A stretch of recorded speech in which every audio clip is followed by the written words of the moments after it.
BodyBags, where horror lies. Welcome back to BodyBags. This is week number 527. This is the theme week, and this is Lonnie's theme week. And I thank him for picking this because this is Healthcare Horror, I think, Volume 2, And it gives me the opportunity to talk to you guys about one of the movies that genuinely frightens me. And it's called The Good Nurse. Now, this is a Netflix original, and I had this made for me by my friend because this movie had a profound effect on me. The Good Nurse is a 2022 film, which runs approximately 122 minutes, and is directed by Tobias Lindholm. Now, it's kind of weird because he had some films that he did, but they were very boring names, like The Good Nurse, A War, A Hijacking, and he also did some TV.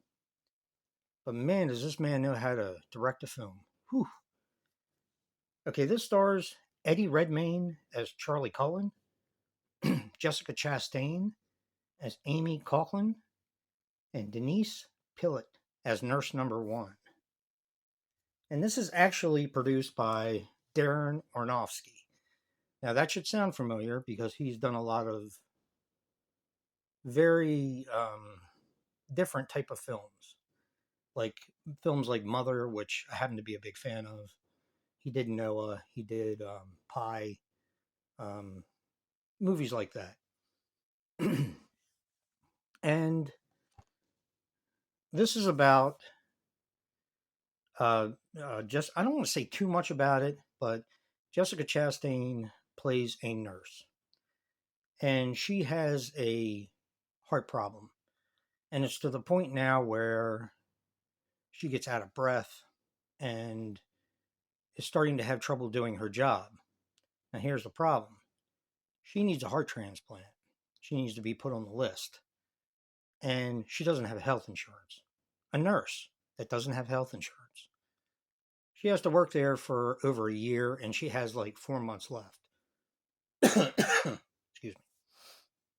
So she ends up making friends with a nurse that comes in, Charlie Cullen, very caring person who wants to help her get to the point where she is able to get her health insurance and get her heart transplant.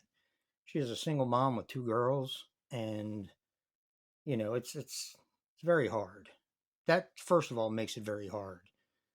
But what happens is they're on the intensive care floor, and people keep coding when this guy comes into the hospital. And people are dying in mysterious ways. So now the cops are starting to dig their teeth into it and trying to figure out exactly what is happening, who's killing these people, why they're doing it, and it kind of spirals from there. Now, I'm a person who, with my medical history, I spent quite a bit of time in the hospital. This movie frightens me to my core. And there's always one line from a movie that rattles you. Mine was always from the original Strangers, when at the very end they ask him why they're doing this, and they just say, because you are home. That rattled me to my core. But this one has a line that has now topped that. And I want to say what it is, but I don't want to cheat anyone out of the oh my God moment at the end.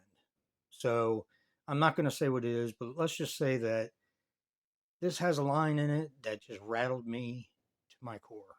So thank you again, Lonnie, for picking this.